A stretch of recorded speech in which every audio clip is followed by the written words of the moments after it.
We're going to go to page 73 in grammar. So go there first, page 73.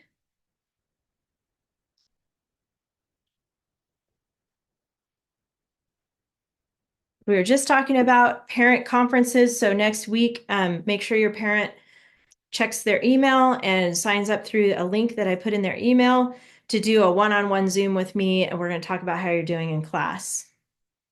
All right. Just while you're going to your page, your homework assignment is always worth 10 points. I think I've talked to you about this before, but I just want to make sure you guys totally understand. Everybody should be getting 10 points in your homework. If you're not getting 10 points, if you're getting like 9 points or 9.5 points, that means you're either missing something or you used a banned word by accident. And you need to go back and fix those things because once you fix it, turn it back in and I'll give you 10 points. So your goal every week is to get 10 points. Do you guys know how to find your points in the Google Classroom? Kind of, maybe. So when you go to Google Classroom, you go to classwork, that's your tab on one of your options. And then you click on the date of the homework and then click view work. And when you click view work, you're going to see your grade. So if you want to go back and check that before I sit down with you and go over it with your parents, then check it by yourself and make sure you have 10 points. If you don't have 10 points, that means you're missing something or you accidentally used a banned word, so you got to fix that. And then turn it back in. And then if you got it right, if you fixed it, then I will give you 10 points. So check that. All right. We're talking about the last opener today. It's called number 6, VSS opener. And VSS stands for very short sentence. Sounds so technical, right? Really simple. Very short means 2 to 5 words. So these are very, very short sentences. And the reason why we use these in our writing is to vary up the sentences. So you're not using the same style of sentence every single time. We already learned subject opener, prepositional phrase opener. We learned clausal opener. What was the other one we learned? Let me look. We already learned these. I'm drawing a blank. Clausal, ly adverb opener. Okay, so number 1 is subject. Number 2 is prepositional opener. Number 3 is ly opener. Number 5 is clausal. And then now we know number 6. So really quick though, I do want to show you at the front of your book. I think I showed you guys this before. Let me show you again. Go to the very, very, very, very front of the book until you see this page where it has bigger, it's about like 4 pages in maybe, where you see stylistic techniques at the very front of your book. Just look at this with me really quick so you can see where it's at. The very front of your book, it's about the 4th page in. There's no page number on here. And under stylistic techniques, you'll see these numbers. These are the openers. Oh, here comes Bryce. You've got your number 1, subject opener. Number 2, prepositional opener. Number 3, ly adverb opener. We skip 4. I don't know why, but they don't teach it in this book. That's okay. It's an ing opener, but you don't have to worry about it. We go to number 5, clausal opener. That's the www.asia opener. And then number 6 is the one we're talking about today. VSS opener stands for very short sentence opener. We have these different openers to change up our sentences so that our writing has more style and is more sophisticated. That's the whole point. Making our writing more sophisticated, more academic, more interesting to read, and have more style. Okay, go back to our page today. And I see that you're here, Bryce. When you can, turn on your camera. And we're on page 73, talking about the VSS opener. It's 2 to 5 words. Robin sought adventure. Perfect example, 3 words, has your subject Robin, has sought as the verb, and then what is the noun is adventure. So Robin sought adventure. It has all the parts of a full sentence. and it's short. 3 words. Look at this one down here. The wet log wobbled. That one has 4 words. That's considered a very short sentence. So it's a number 6. Even though they're calling it an opener, it is the whole sentence. Okay, so the whole sentence is either 2 to 5 words. You have your subject log and your verb wobbled. And this has brackets because it is a main clause. So you want to make sure that the sentence has all the components of a complete sentence with a subject verb. It's a number 6, so you'll put a 6 with a circle around it. We're going to talk about another kind of run-on sentence. We already talked about the fused sentence before. That's the one where you just keep going and it's and then, and then, and then, and then, and then, and you end up with a giant, massive sentence that's a bunch of main clauses without any punctuation. That's a fused sentence. But today we're going to talk about the comma splice. This is when we put commas where they don't need to be. Maybe it needs a period, but we're using commas instead. So it's when 2 main clauses placed in one sentence with only a comma between them. This is a second type of run-on error. The easiest way to fix both of these errors is to place a period at the end of each main clause. Remember, a main clause is a complete thought. It has a subject and a verb, and it's complete. So if you have 2 of those in a row, it needs a period so that they can be separated. That's what a comma splice is. They use commas instead, but you really should have periods there. So they're going to do this error on purpose in the book for you. You have to figure it out. But here's your example down here. Robin noticed a log across a stream. The log looked sturdy. Those are 2 main clauses. See the brackets. So instead of a comma here, it should be a period. Whenever you have 2 main clauses in a row, they need a period between, not a comma. And notice the brackets around the main clauses. So we have one that says Robin noticed a log across a stream, period. The log looked sturdy, period. 2 separate sentences with subject verbs. Bryce, if you can turn on your camera, go ahead and do that now. We're going to talk a little bit about imposter ly adverbs. So you guys already know about ly adverbs. They tell a little bit more about the action of what's going on in the sentence. But some words have ly, but they're not an adverb. They're actually an adjective. These are called imposters. Every time I see that word, I always think of, have you ever been to Las Vegas or Hollywood and you see somebody dressed like Jack Sparrow? I always see that somebody's dressed like Jack Sparrow over there. And it's not the real Jack Sparrow. It's not really Johnny Depp, but somebody who looks like Johnny Depp and is acting like him as Jack Sparrow. Those are called imposters. They're just acting. But anyway, in English with words, these words look like they could be an adverb, but they're not. They're an adjective, so they're imposters. So words like, see, they give you some words here. I'll give you some examples like chilly. Oh, that's the example here. Chilly, ugly, prickly, wrinkly. Those types of words have an ly. They look like they could be an adverb, but they're describing a noun. Like the wrinkly old man. He was wrinkly. It's describing the man, right? He's wrinkly man. So don't be fooled by that. Make sure to label those adjectives. So here we've got the sturdy log safely spanned the chilly stream. So sturdy is describing the log. That makes it an adjective. Safely is describing how it spanned. That's the verb. So adverbs come with verbs. And then here, chilly, stream. The word chilly is describing the stream, which is a noun.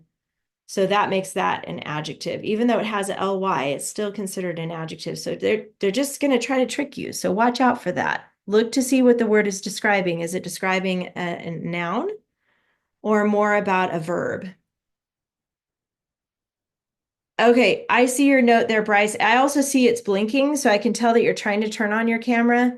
But can you hear me okay? If you can hear me, give me a thumbs up emoji or something. So I know at least you can hear me. Okay, good. We'll just deal with it. I know the internet's being weird today, I guess because of the wind. It seems like the wind died down over here, so I don't know. Anyway, that's fine as long as you can hear me. We just covered this page, so let's move on. There's nothing on the back. Go to page 75. This is our practice page.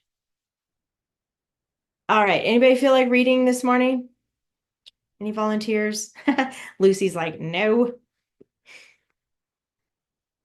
All right. Do you feel like reading it, Grayson? Not really? It's probably loud. I'll read it. Okay, go for it. Robin Hood roamed through the forest. He searched for adventure.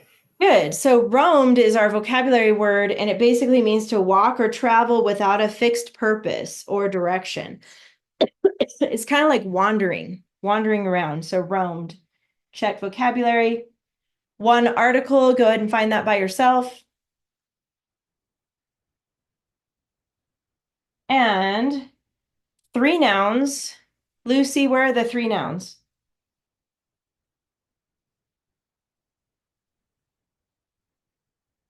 You're muted if you're talking.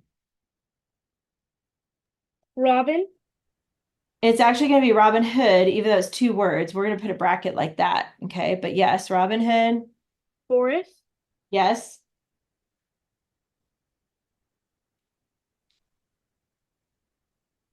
He. No, that's going to be a pronoun. So it's going to be part of a prepositional phrase at the end. Oh, adventure. There you go. Good. I already gave away the pronoun. Might as well label that pronoun he. I'm going to skip down to the verbs next. I like to move around on this list. So, Bryce, can you unmute? Is it letting you unmute? I can unmute. Okay, perfect. Okay, so where are the verbs at? There's only 2. Robin No, and that's the force. noun. Hold on, those are the nouns. I'm looking for verbs. Oh, yeah. So like actions. Roamed Yes, roamed is one. through. Not through. That's going to be a preposition. Searched. There you go, searched. So roamed and searched are both verbs. And then we need to find the subjects. So Lucy, what are the subjects that go with those verbs? So who roamed? Robin Hood. Robin Hood is one subject. And what's the other one for searched? He. There you go. Good. All right. I like to find those first because then that helps us find the main clauses. So Grayson, there's 2 main clauses in here, and both have a subject verb pair. Robin Hood roamed through the forest. Good. Yes. And he searched for adventure. Good. Perfect. Those are both main clauses. And then we've got 2 prepositional phrases. So Bryce, do you know where the prepositional phrases are? Through the forest Good. Through the forest is one. and for adventure. Good. For adventure. Very good. And then now that we have our 2 main clauses, we're going to have 2 different. Actually, we need to put a period between those. We learned that in the lesson today that you can't have a comma between 2 main clauses. It should be a period. So go ahead and do the little squiggly line to take that out and then add a period in there. My little squiggly line kind of went crazy, but anyway, it should be a period between those 2 main clauses here. So based on that, we have 2 openers. So Lucy, what kind of an opener is this first one?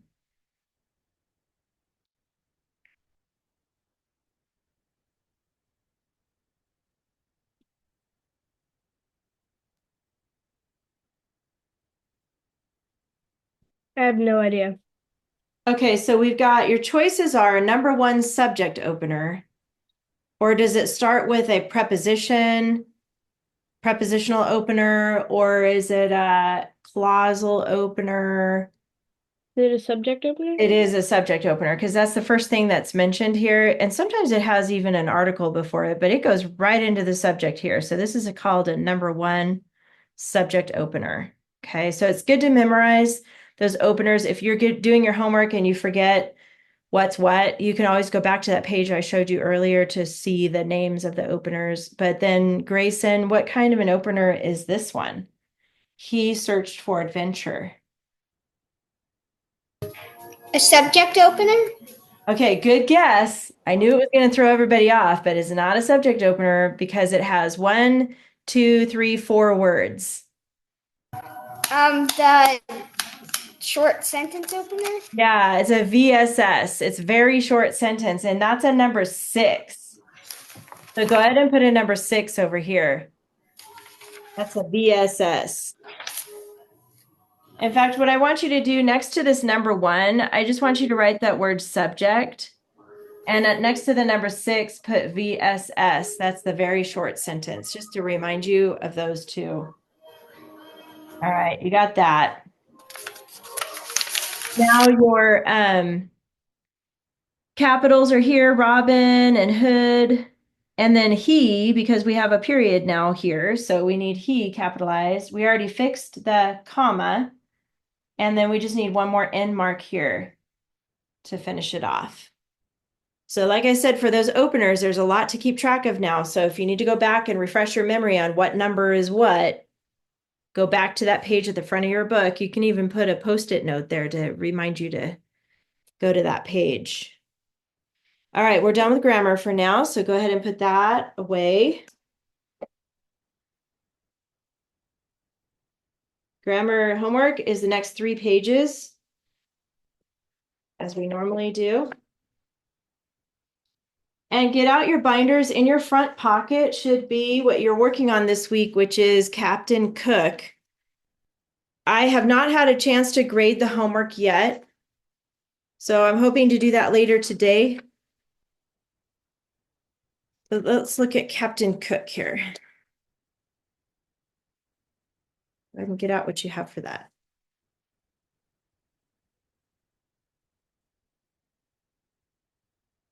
In your front pocket. We're going to continue working with Captain Cook. We have another 2 paragraphs to write about him. Let me double check on that. Is it 1 paragraph? No, it is 2 more paragraphs. Okay. So last week we worked on this. This was your keyword outline for Roman numeral 1. It should all be filled in, or at least the number 1 should be filled in, because that was what you focused on for the week, was Roman numeral 1, which was the very first paragraph. And you wrote about his early life. So everything under that should support that, about his early life, a little bit about his background, about how he grew up, what kind of schooling he had, and about his dad, and all the stuff that we learned about Captain Cook in his early life. And that's what you were to write your paragraph using these keywords that you filled in for that. So this week we're going to focus on 2 and 3. Let's look at the article. And I erased my notes in the margin, but hopefully you still have your notes in the margin. You should have a note next to the first paragraph that says early life. That's what we worked on last week, was the early life. This paragraph should say skills. And then we talked about all the different voyages that he went on. So every paragraph should have a label next to it about what that paragraph is mostly about. And that's what we're going to focus on next. So let's choose our next topic. Remember, our keyword outline on the back of that was where we listed our possible topics. So go to this page on the back of your keyword outline. We already talked about his early life, so we can put a line through that. That was the main thing you wrote about in paragraph 1. So we've got a bunch left, but we're only writing 2 more paragraphs. So here's what we have to decide. We can combine some of them, but we're not going to be able to write about everything. It's too much information. We're going to have to summarize, which means telling some of the information. And as I'm looking at this list, I see death and fame. those two kind of go together, and it makes sense to write this last because, you don't want to write about his early life and then talk about his death and then talk about something else he did. That wouldn't make sense, right? It's not logical to go in that order. So we're going to use death and fame right here. I'm going to put a little bracket, and I'm going to put a Roman numeral 3, actually, not a 2. It's going to be number 3 because it's going to be the last paragraph. So I'm putting a Roman numeral 3 here. Just for our notes, I'm going to put a number 1 next to early life. We already did that. So now we have to decide between skills, first voyage, second voyage, third voyage. How are we going to combine all of that or some of that into a paragraph for paragraph 2? So how I decide is I know skills is going to be really interesting to talk about. And if I look back on the articles, and I've already done this, so I'm just going to kind of walk you through how I decide. I looked at their different voyages, and really the most interesting voyage to me was the third voyage, because that's when he ended up on this island, right? That's what happened before he died. And remember, they talked about, okay, the third voyage is, where does it start? Page 85. Yeah. Down here, this is the third voyage on page 85. You should have it in your margin here. He's talking about it in 1776. This is when he set off, and he came across some natives in Hawaii, and they were worshiping their Polynesian god named Lono. And that's where it got weird, because remember when he died, they were actually cannibals. So they ate part of him.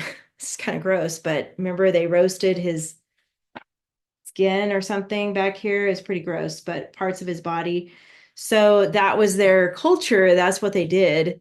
And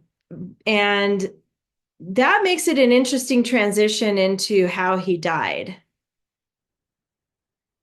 Do you guys have any questions about what I'm talking about now? What I'm doing is trying to decide what topic I'm going to put for paragraph 2. We already did 1.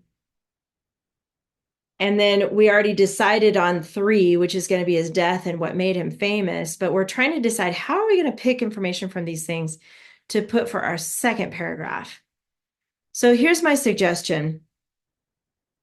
I think skills, I'm just going to draw a line out here with a little arrow, and I'm going to put Roman numeral 2 here. I think it's important to talk about his skills, and then to definitely go into his third voyage here. I'm going to put a number 2 here too. So both of these two are going to go together. Skills, third voyage. You can mention this first and second voyage, but you're not going to pull a lot of information from the first and second voyages. We're going to focus on his skills and then what happened in his third voyage, and that will lead into his death and fame.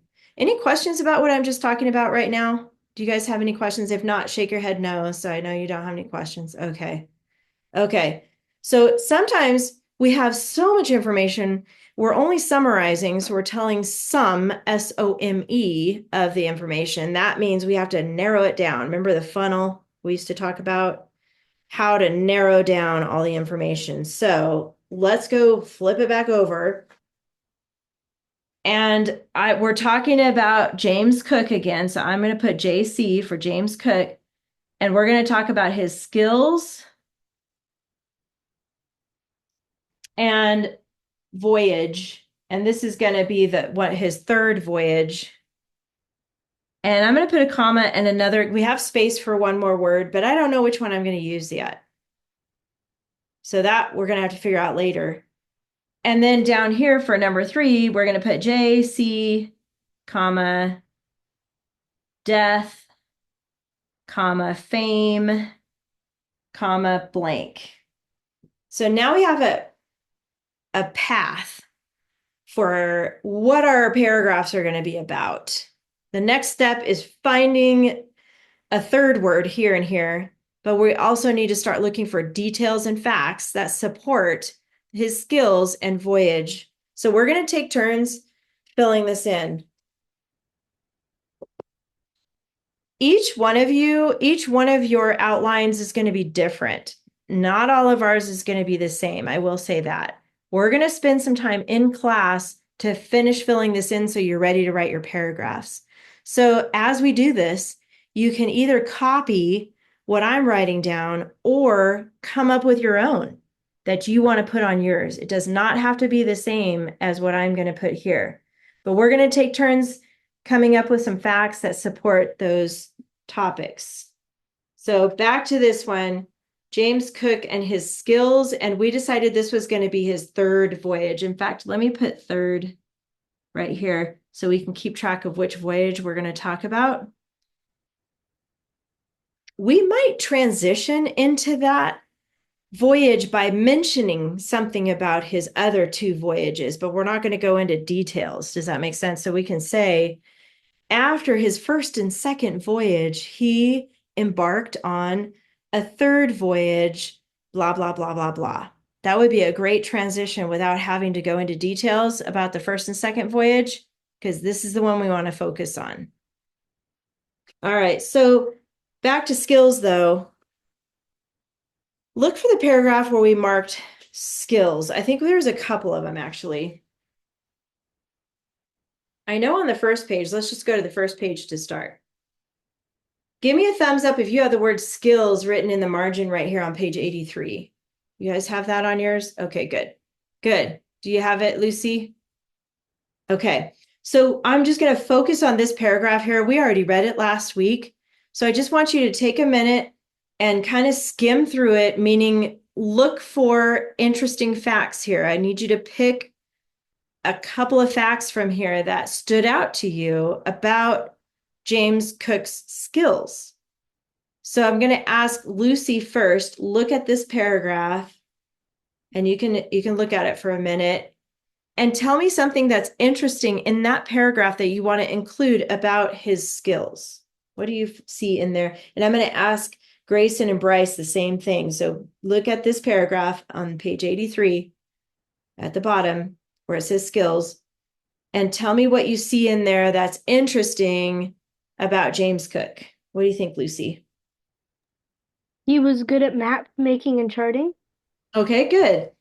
And let's see, that's down at the bottom here, especially skilled at charting and map making. Yes, I like that. Okay, so we can add that to number one, talking about his skills. Let's put that. Charting, that kind of makes sense because it's 3 words. Map making. And Grayson and Bryce, if you like that one, copy it down. If you have a different one, put down what you think is interesting. But Grayson, I'm gonna have you go next. What's something interesting that stood out to you in that paragraph?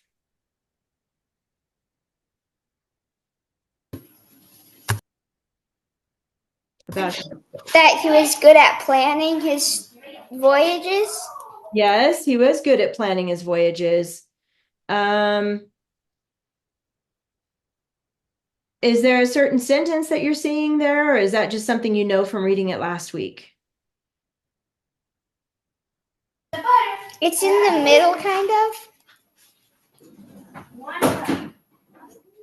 And you're on page 83, right? Is that what page you're on? 83?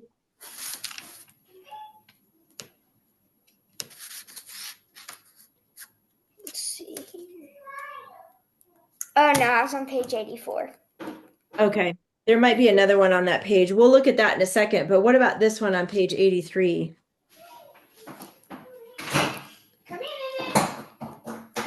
That he volunteered as an able seaman.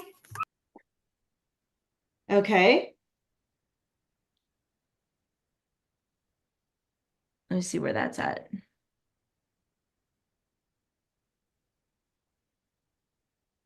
Oh, right here. He volunteered as an able seaman. Yeah, that would work. In the British Navy. I think that's important to add if you wanted to add that. So I would say, let's put the date, 1755, 1755. If you like that fact and you want to include that, that's where I would put it. And I would put, let's see. How are we going to put that in 3 words? Volunteered is probably important. Able, I guess we could draw a C and a man for seaman, huh? Maybe volunteered. Do you have any ideas, Grayson? 1755 volunteered able C and then draw a stick figure. Yeah, like waves like that, maybe for C, and then a stick figure. I like that idea. And then I think we need that word British. And then Navy, I don't know, maybe we could just do an N with a boat for Navy. I'm gonna draw a little sailboat. Hopefully that'll remind you that we're talking about the Navy. So in 1755, volunteered able seaman, British Navy. There you go. Whatever makes sense to you guys. But I do like that what you said on page 84.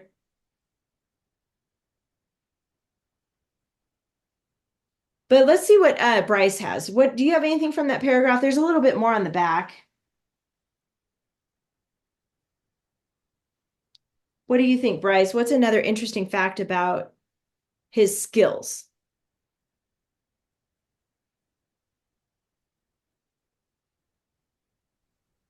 Within 2 years, he was rapidly promoted to master's mate. Did you find that in that same paragraph? Oh, yeah, you did. Okay.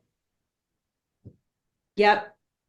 So his skills were so good that he was promoted rapidly. I like that too. So rapidly promoted, master's mate. Well, and eventually to master. So maybe we could put rapidly promoted and then master. Is that what you're thinking, Bryce?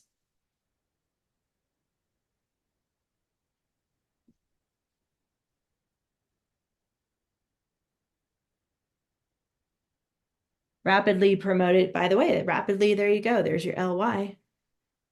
We've got a couple left. This is the part now we need to focus on the 3rd voyage. So let's focus on that part for this last half of this Roman numeral 2.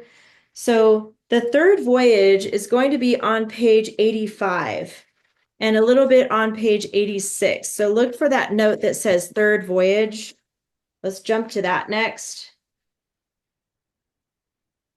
35 and then a little bit on 36. So back to Lucy on this. We need to tell about his voyage and where he went. And he went a bunch of places. So this is going to be a little tricky to narrow down into just 3 sets of keywords here. But what's something that was interesting or important that stood out to you about his 3rd voyage?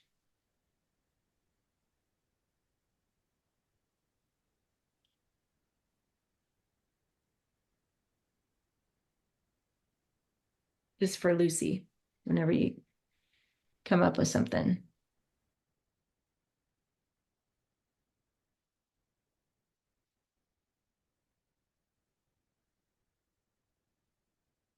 I'm thinking starting with the year is important. You don't need to say July, but I think the year is important to mention talking about that 3rd voyage.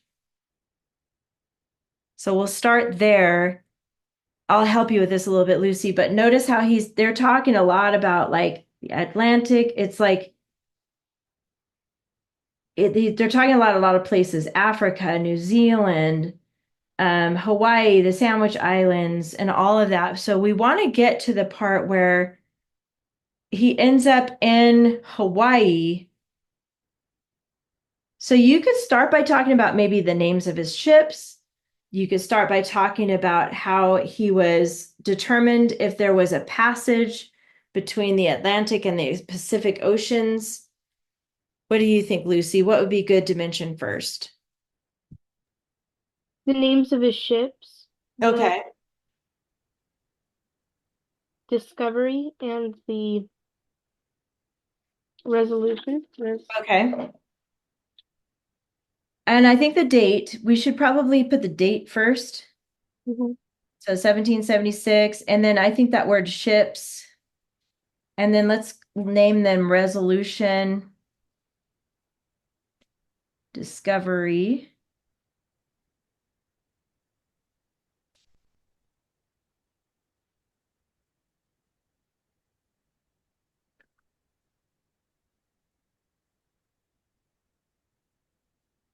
The next part, Grayson, I feel like we should mention how he's looking for a passage.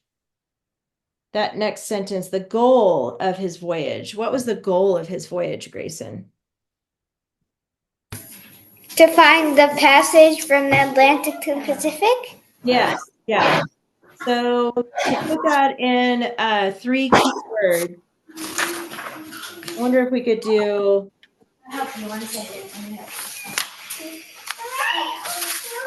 I like that word find. I think we should start with find and then passage.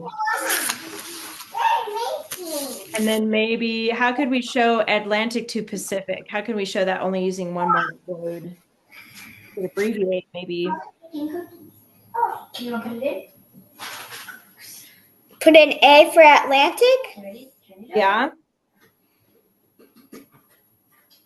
Or we could use the word Atlantic because we know the Pacific, right? We live near the Pacific Ocean. Maybe we spell out Atlantic. You want your flowers, Piggy? And then an arrow to maybe PAC for Pacific. We can abbreviate for free. We don't have to count that. That way we have Atlantic. I'm going to mute you. Okay, Grayson, your background noise is a little loud. I'll mute you there. But I think that's what you were trying to say, though, is that's good to find a passage between the Atlantic and the Pacific. And then, Bryce, we need to add, I know this is optional, but I think it's important to wrap up his voyage by telling how he ended up in Hawaii. So at this point, we should talk about how he ended up in Hawaii and something about how the natives were worshiping their Polynesian god. How can we include all that? It's the end of the paragraph on 85.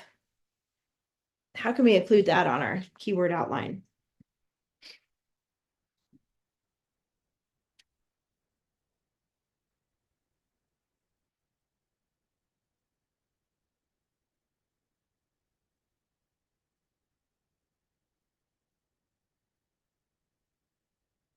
Are you there, Bryce? This is for you.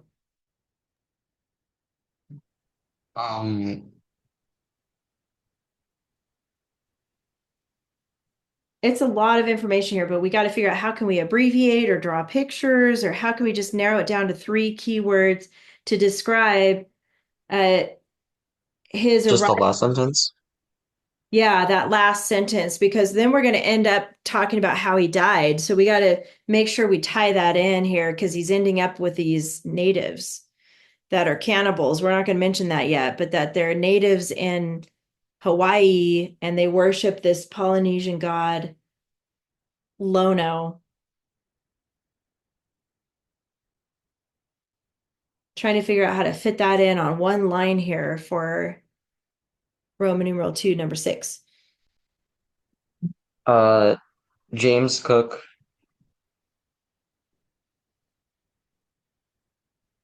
Island in Hawaii, and there's natives, and natives. Okay. Or you can just add arrive and then Hawaii and then natives. I feel like that would make more sense. Okay. Putting arrive, you said? Yeah. I like, what if we did JC for James Cook? We don't really have to write it out. We could put Yeah, J. that's what I meant. Okay. And then arrive, is that the next word? Yeah. Okay. Then what's the next word? Hawaii. Do we spell it out or we abbreviate it? Might as well abbreviate it. Do you remember how?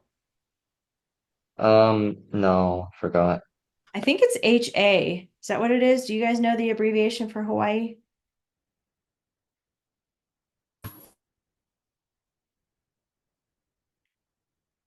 What's the abbreviation for Hawaii? The answer I found is HI. HI. When in doubt, ask Siri, right? Just kidding. HI. Okay, so JC arrived HI, then what? Uh, natives and then worshiping. Okay, I like that.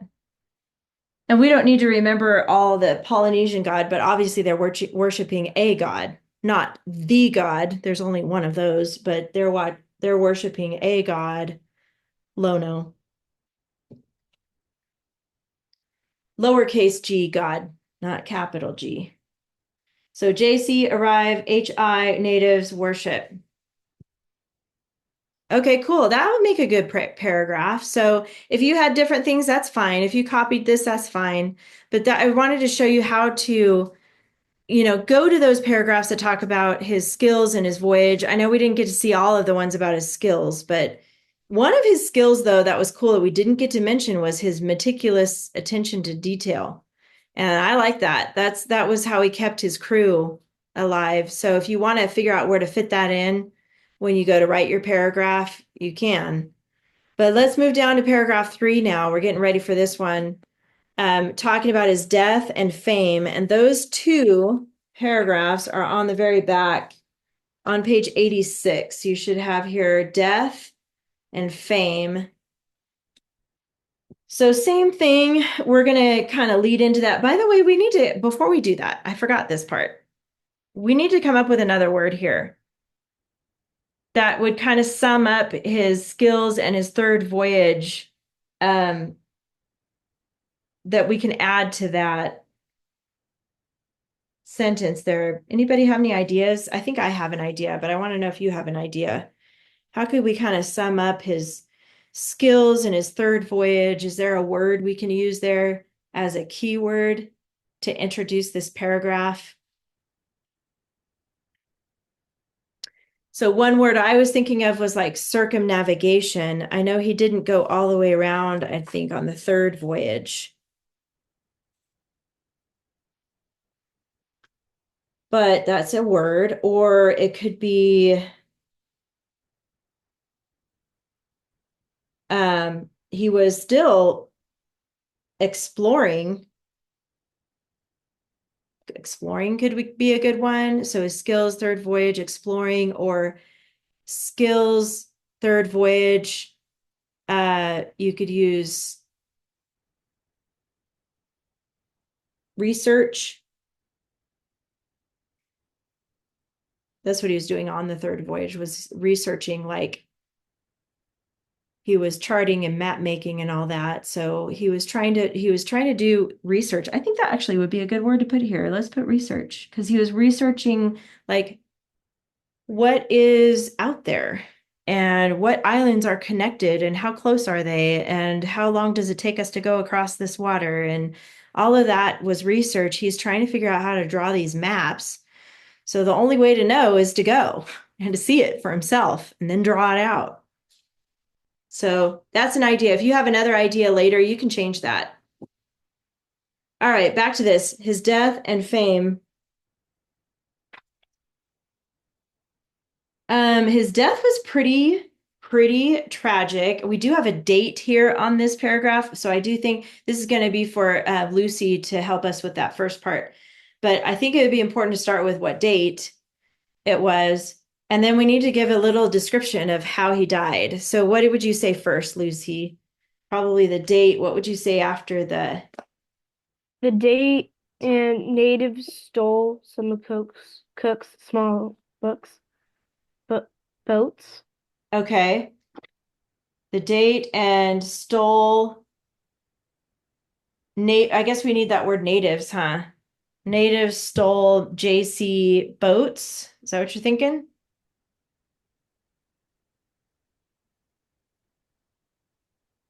Is that what you're thinking, Lucy? Yeah, okay. Date 1779. JC. Wait, did we start with JC? Oh, natives, sorry. Put natives next. Natives, comma, stole JC boats. Grayson,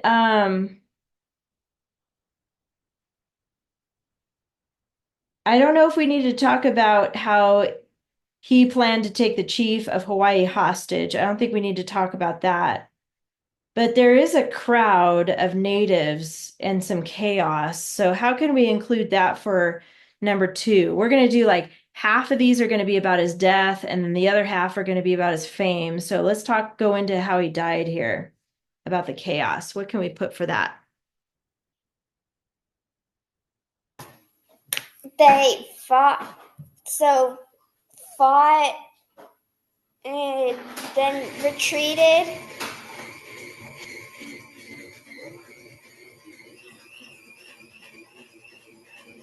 Fought and retreated. I'm not sure where you're looking right now. After they stole, and they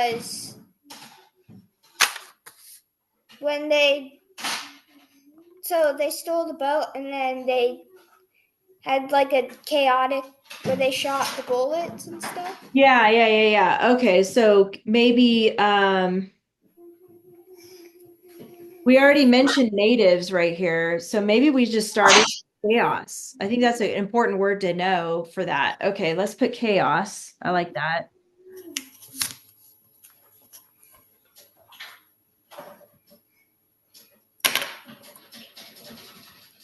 What else should we add to that? What are the other 2 words?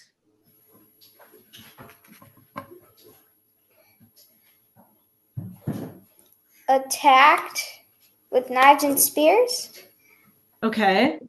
Skip the shots fired part. I guess we don't need to know that because the part where Hawaiians attacked, yeah, because I think that's what led into what happened. He was hit on the head and stabbed, so he wasn't shot. So I like that idea to go right into that. Maybe we should put HI for Hawaiians to remember that it's them who are attacking. So HI attacked. And then you said knives and spears and stones. I guess we could pick one and draw. Maybe we could write knives and draw a spear. Oh, it's like super loud. Let me mute you there. Knives. And then my spear is just going to be like a long stick with a little pointy part there.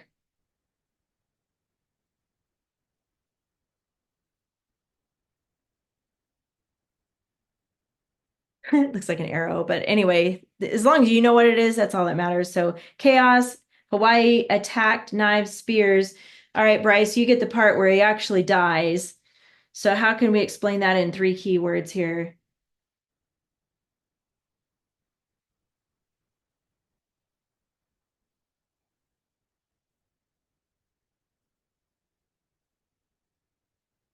It's for you, Bryce.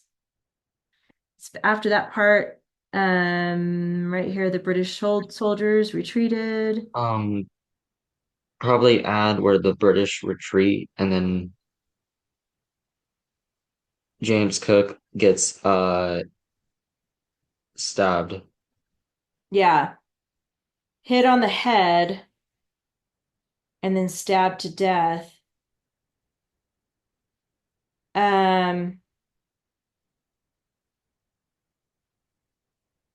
I don't know if we need to mention the British sailors because we haven't really talked about the British sailors much. Well, I guess he was in the Navy. You can just do retreated to beach. Okay.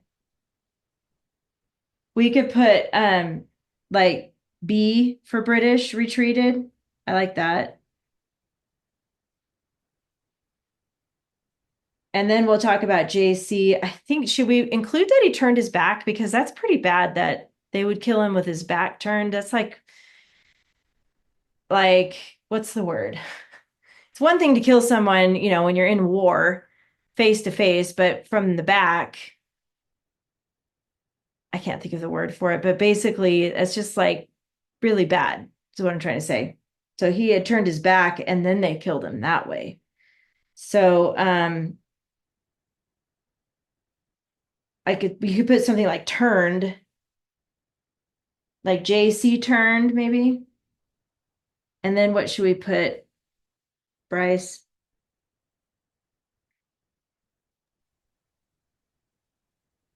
Stabbed. Okay. And then maybe like I always do a dead face, like two X's in a straight line for dead. Stabbed to death.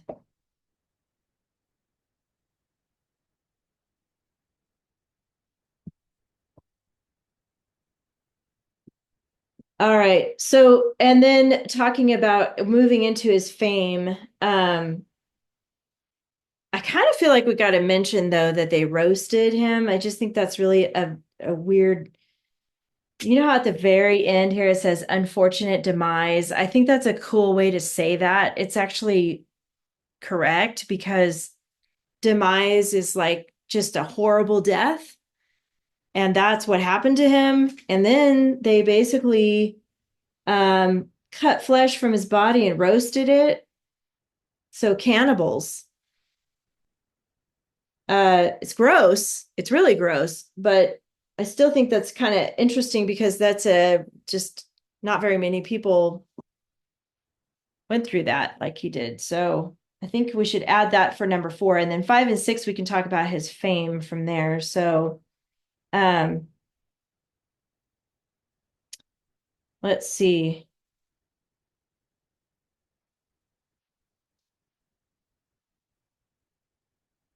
I'm going to put body, roasted, and then even though it didn't mention the word cannibals, I'm going to still put it in here. Is it LES?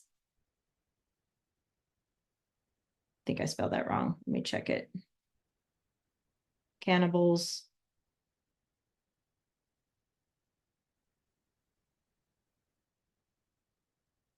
It's just a LS, no E. So CANNI. Oh boy. Hold on. I totally messed that up. CANNIBALS. Cannibals. Cannibals. CANNIBALS. Spelling is not my forte. I've told you that before. I struggle with spelling sometimes. But hey, I made it all the way through college, so you can too if you struggle. You'll make it. The last 2 are going to be about his fame. So Lucy, looking at that very last paragraph, what was he recognized for? How can we record that? And then Grayson, you think of something too. What was he recognized for in that last paragraph?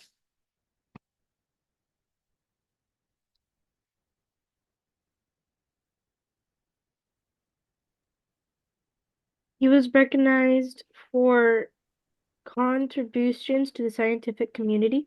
Perfect. Let's put that. Contributions. Scientific community.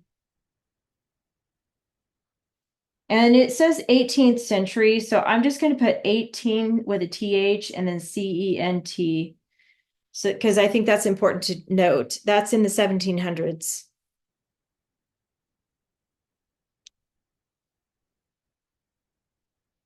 So what else made him famous? Grayson, what else could we say about how he became famous?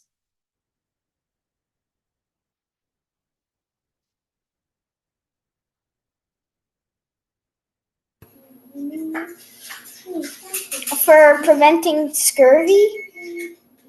Yeah, that was from earlier. That's true. It didn't say it in this last paragraph, but that's true.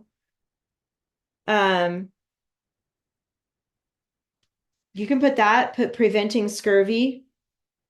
And that's when they talked about how he kept things clean. So you could put preventing scurvy clean. What else made him famous, Bryce? Or how did they commemorate him? His excellent leadership. Yeah, but they did commemorate his excellent leadership, but how? How did we remember? What things do we have now to remember him by? How did he become famous?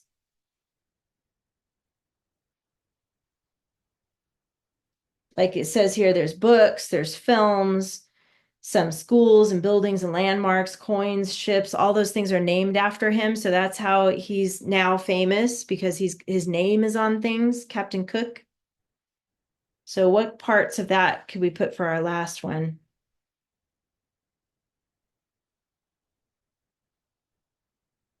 Basically, Bryce, you can either mention the books and films or schools and buildings and landmarks. I guess the books and films. Books and films, okay. We could put dozens, books, and films.